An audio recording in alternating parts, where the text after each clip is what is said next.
Hello friends. आज की इस वीडियो में हम कंप्यूटर के 25 मोस्ट इंपॉर्टेंट क्वेश्चन देखेंगे जो आपके सभी आने वाले एग्जाम के लिए महत्वपूर्ण है। तो इसलिए वीडियो पूरे एंड तक देखते रहिए। तो चलिए आज का वीडियो शुरू करते हैं। तो यहाँ पर आज का पहला क्वेश्चन है, निम्नलिखित में से किसे कंप्यूटर का पितामह कहा जाता है। तो देखिए, जितने क्वेश्चन मैं आपके लिए इस वीडियो में लेकर आया हूँ, अगर आपको इनमें से किसी का भी आंसर पता है तो आप नीचे कमेंट बॉक्स में बता सकते हैं, ताकि आप इस वीडियो के माध्यम से हमारा रिवीजन कर सकें। तो देखिए, कंप्यूटर का पितामह यानी कि फादर ऑफ कंप्यूटर या कंप्यूटर का जनक किसे कहा जाता है, तो चार्ल्स बेबेज को कहा जाता है। तो इसका आंसर ऑप्शन भी हो जाएगा चार्ल्स बेबेज को। देखिए, इनका जन्म लंदन में 1791 में हुआ था। तो आपको याद रखना है, father of computer Charles Babbage को कहा जाता है। अगला क्वेश्चन है, कंप्यूटर की भौतिक बनावट क्या कहलाती है। तो देखिए, आप सभी जानते हैं जो कंप्यूटर की भौतिक बनावट होती है क्या कहलाती है, हार्डवेयर कहलाती है। तो इसका आंसर ऑप्शन भी हो जाएगा हार्डवेयर। देखिए, कंप्यूटर के वे भाग जिन्हें हम देख सकते हैं, छू सकते हैं, तो उसे हार्डवेयर कहते हैं। जबकि जो सॉफ्टवेयर होता है, इसे हम ना ही छू सकते हैं ना ही इसे हम देख सकते हैं। देखिए, सॉफ्टवेयर के आधार पर ही कंप्यूटर का हार्डवेयर कार्य करता है। तो आपको याद रखना है। अगला क्वेश्चन है, वह हार्डवेयर डिवाइस कौन सी है जिसे आमतौर पर कंप्यूटर का ब्रेन कहा जाता है। तो देखिए, कंप्यूटर का ब्रेन यानी कंप्यूटर का मस्तिष्क किसे कहा जाता है, तो सीपीयू को कहा जाता है। तो इसका आंसर ऑप्शन सी हो जाएगा, सीपीयू को। देखिए, इसकी फुल फॉर्म क्या होती है, सेंट्रल प्रोसेसिंग यूनिट। याद रखना है। देखिए, यह कंप्यूटर का नियंत्रक भाग होता है जो कंप्यूटर के सारे कार्यों को नियंत्रित करता है तथा यह इनपुट को आउटपुट में रूपांतरित भी करता है। तो आपको याद रखना है, कंप्यूटर का ब्रेन सीपीयू को कहा जाता है। अगला क्वेश्चन है, इंटीग्रेटेड सर्किट चिप का विकास किसने किया था। तो इसका आंसर ऑप्शन सी हो जाएगा, रॉबर्ट नोयस और जैक किल्वे ने। इन दोनों ने मिलकर इंटीग्रेटेड सर्किट चिप यानी कि आईसी चिप का विकास किया था। देखिए, जो इंटीग्रेटेड सर्किट चिप होती है, इस पर सिलिकॉन की परत होती है। तो ये क्वेश्चन कई बार पूछा जाता है कि इस पर कौन सी परत होती है, तो सिलिकॉन की परत होती है। देखिए, इसे एकीकृत परिपथ, सूक्ष्म परिपथ, सूक्ष्म चिप और सिलिकॉन चिप के नाम से भी जाना जाता है। याद रखना है। अगला क्वेश्चन है, चुंबकीय डिस्क पर किस पदार्थ की परत होती है। तो देखिए, जो चुंबकीय डिस्क है, यह एक कंप्यूटर मेमोरी डिवाइस है जिस पर आयरन ऑक्साइड की परत होती है। तो इसका आंसर ऑप्शन हो जाएगा आयरन ऑक्साइड की। अगला क्वेश्चन है, कंप्यूटर में किसी शब्द की लंबाई किससे मापते हैं। तो देखिए, कंप्यूटर में किसी शब्द की लंबाई बिट से मापी जाती है। तो इसका आंसर ऑप्शन भी हो जाएगा बिट से। और देखिए, अगर आपसे क्वेश्चन पूछा जाए कि कंप्यूटर मेमोरी की सबसे छोटी इकाई कौन सी है, तो बिट है। बिट कंप्यूटर मेमोरी की सबसे छोटी इकाई है। और देखिए, मैं आपको बता दूं, 8 बिट मिलकर 1 बाइट बनाते हैं, यानी कि 8 बिट बराबर 1 बाइट होता है। और 1024 बाइट बराबर 1 केबी यानी कि 1 किलोबाइट होता है। इसी प्रकार से 1024 केबी बराबर 1 मेगाबाइट होता है, यानी कि 1 एमबी होता है। 1024 एमबी बराबर 1 जीबी यानी कि 1 गीगाबाइट होता है। और 1024 जीबी बराबर 1 टेराबाइट होता है। 1024 टेराबाइट बराबर 1 पीबी यानी कि 1 पेटाबाइट होता है। तो इसी प्रकार से एक कंप्यूटर मेमोरी की इकाई होती है। लेकिन कंप्यूटर मेमोरी की सबसे छोटी इकाई होती है बिट, जो कि कई बार एग्जाम में पूछी जाती है। याद रखना है। चलिए अगला क्वेश्चन देखते हैं, अक्षरों तथा चिन्हों को बाइटों में स्टोर करने की विधि को क्या कहते हैं। तो इसका आंसर ऑप्शन डी हो जाएगा, कोडिंग सिस्टम। तो देखिए, अक्षरों तथा चिन्हों को बाइटों में स्टोर करने की विधि को कोडिंग सिस्टम कहा जाता है। तो आपको याद रखना है। नेक्स्ट क्वेश्चन है, 1024 बाइट बराबर क्या होता है। तो मैंने आपको पहले बता दिया, 1024 बाइट बराबर होता है 1 केबी यानी कि 1 किलोबाइट। तो इसका आंसर ऑप्शन डी हो जाएगा 1 केबी। नेक्स्ट क्वेश्चन है, किसी प्रोग्राम में बग क्या होता है। तो देखिए, किसी कंप्यूटर प्रोग्राम में बग शब्द का प्रयोग एरर, त्रुटि, दोष, गलती को वर्णित करने के लिए किया जाता है। तो कंप्यूटर प्रोग्राम में बग शब्द का प्रयोग होता है एरर के लिए। तो इसका आंसर ऑप्शन भी हो जाएगा एरर के लिए। अगला क्वेश्चन है, डिजिटल कंप्यूटर किस सिद्धांत पर कार्य करता है। तो देखिए, जो डिजिटल कंप्यूटर होता है, ये गणना के सिद्धांत पर कार्य करता है। तो इसका आंसर ऑप्शन हो जाएगा गणना के सिद्धांत पर। नेक्स्ट क्वेश्चन है, सर्वाधिक तेज गति का प्रिंटर कौन सा है। तो देखिए, इस क्वेश्चन में बताना है कि सबसे तेज गति वाले प्रिंटर कौन से होते हैं। तो इसका आंसर ऑप्शन ए हो जाएगा, लेजर प्रिंटर। लेजर प्रिंटर सबसे तेज गति वाले प्रिंटर होते हैं। ये सबसे तीव्र गति से किसी सादे कागज पर उच्च गुणवत्ता वाले अक्षर और चित्र छापते हैं। तो आपको याद रखना है।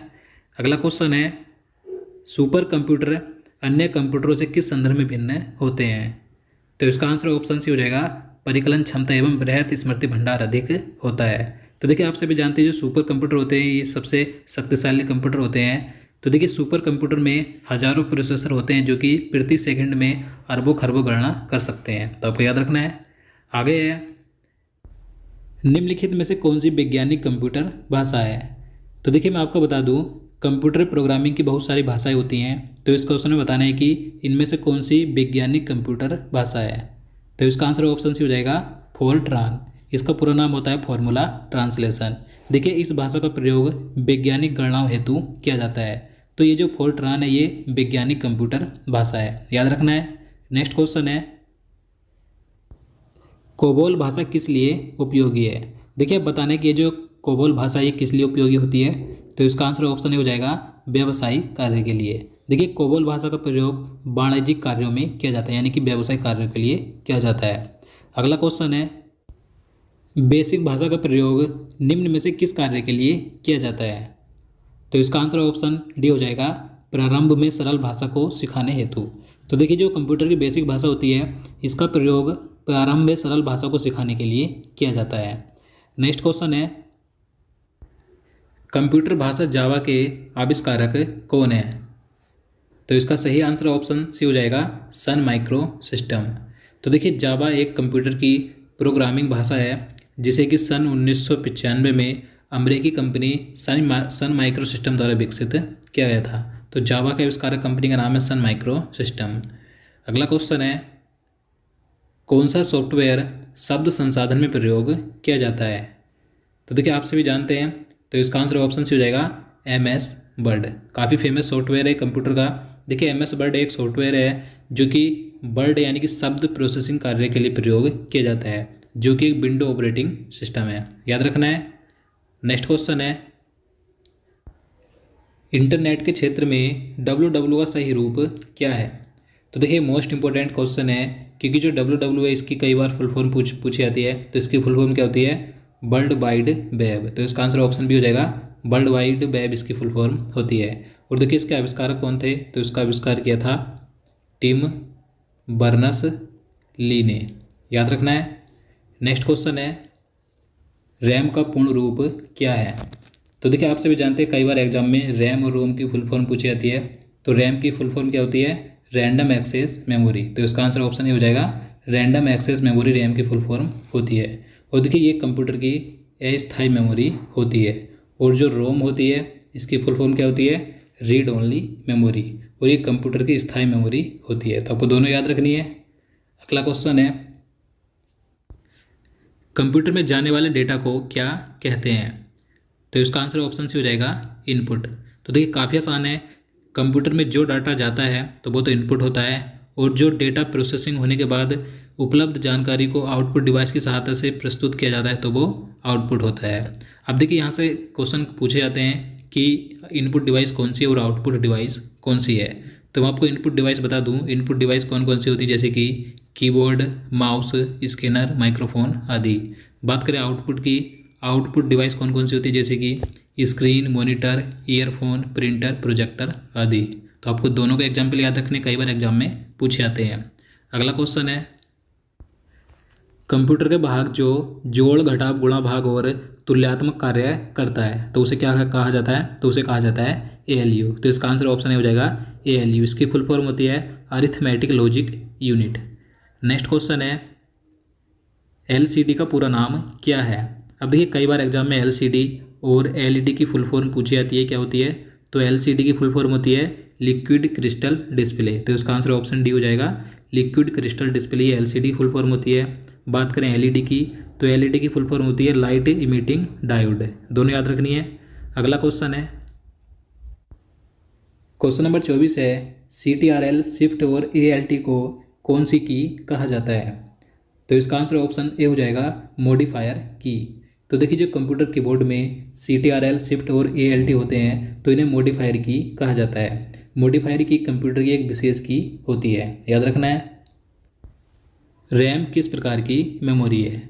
तो देखिए जो रैम होती है यानी कि रैंडम एक्सेस मेमोरी है, यह कंप्यूटर की मुख्य मेमोरी यानी कि प्राइमरी मेमोरी होती है। तो इसका आंसर ऑप्शन डी हो जाएगा मुख्य मेमोरी होती है। मैंने आपको बता दिया है कि ये कंप्यूटर की अस्थायी मेमोरी होती है, क्योंकि देखिए इसमें अचानक कंप्यूटर अगर बंद हो जाए तो इसमें डाटा चला जाता है, यानी कि डाटा खो जाता है, तो इसलिए अस्थायी मेमोरी होती है।